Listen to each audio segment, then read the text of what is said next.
in store. Here we go. It goes like this: a right regular hexagonal pyramid, side of base 25 mm and height 57 mm, rests on its base on HP with one of its sides parallel to VP.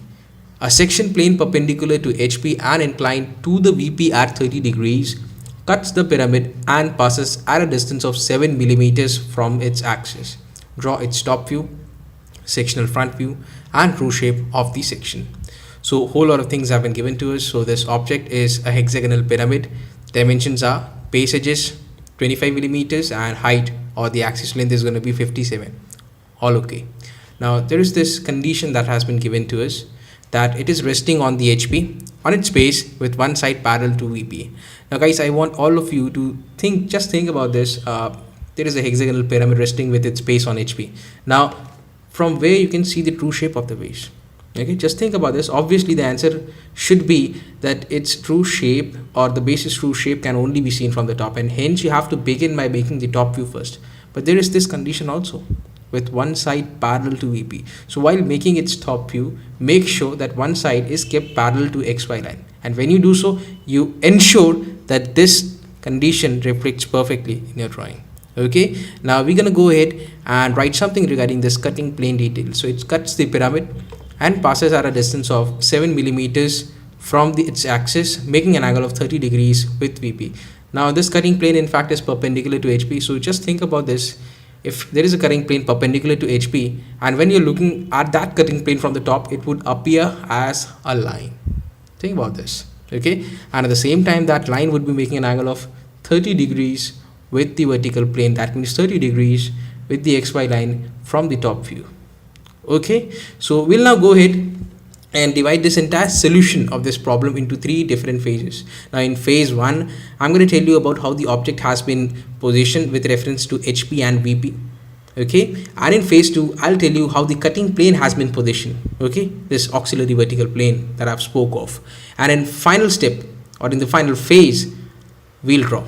All right, so let's see how everything unfolds. Here we go.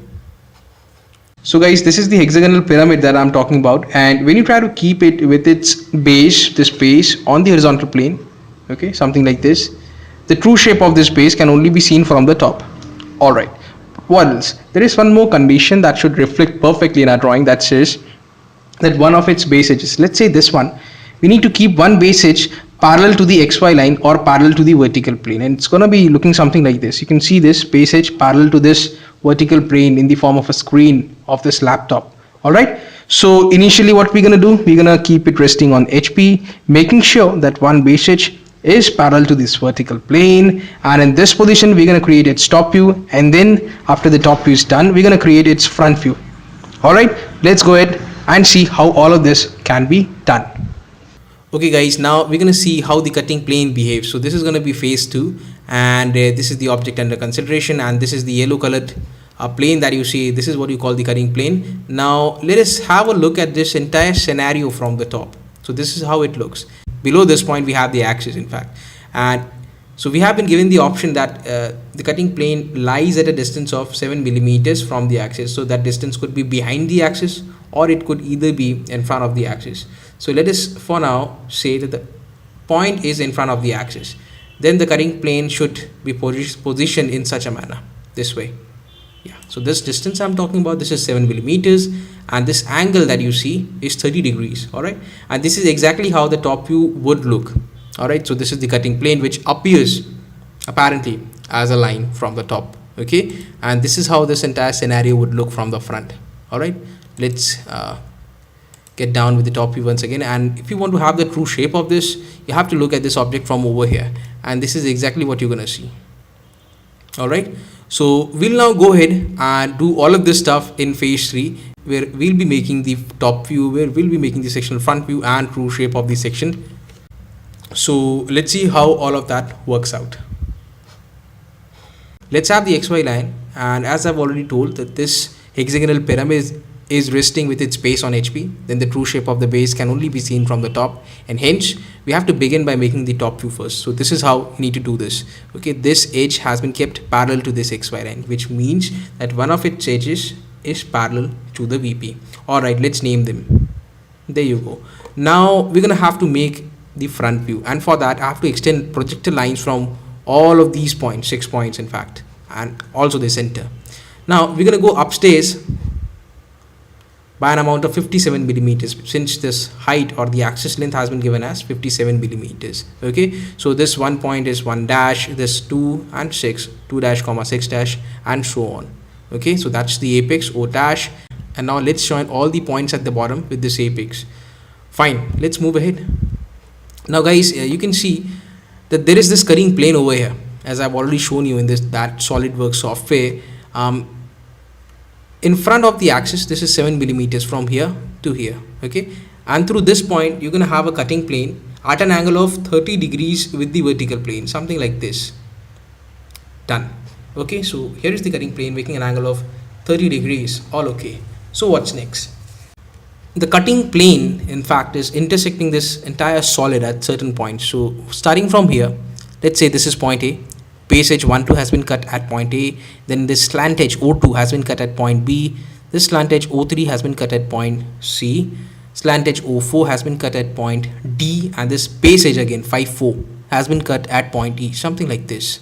Alright, so all of these cutting points are gonna have their impact on the front view also, like this 1 2 base edge, this is the 1 dash 2 dash base edge in the front, so it's gonna have a point here, somewhere here. Let me show you.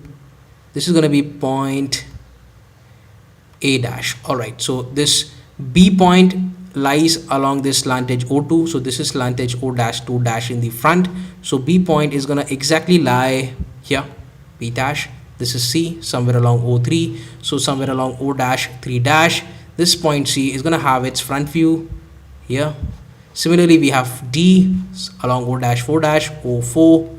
There you go. This is point D. And finally, somewhere along this base edge 5 4 base edge 5 dash 4 dash in the front, you're gonna have this point E dash. And when you join all of these points in sequence with the help of lines, you're gonna have this. This is what you call the sectional front view.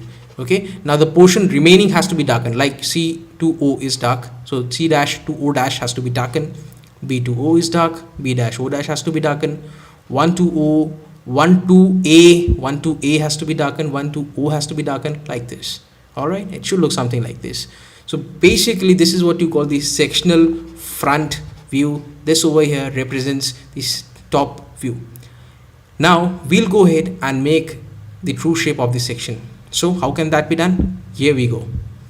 So in order to have the true shape of this section, we have to look at this entire scenario from over here, okay, like this, and we have this auxiliary plane onto which its image is going to be obtained. So this is x1 y1, and let's have perpendicular lines drawn from all these 5 intersecting points from A, B, C, D and E, something like this. All right, all the angle which it's going to make over here is 90 degrees. Now we'll go ahead and mark this point A. Distances have to be taken from xy line and have to be put up with reference to x1 y1. Let's say we want to put up point A, so the distance of point A from this xy line is 0, and hence A point will be here. This is going to be point A, that's it. The distance of point B from xy line, this is the distance, so keep one leg of your compass here, other leg over here with that much amount as the radii.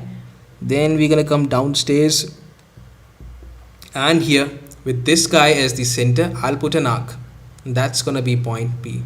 Similarly, keep one leg of your compass here, other leg over here, that is at XY, and somewhere along this line with this guy as center, put an arc. That's point C.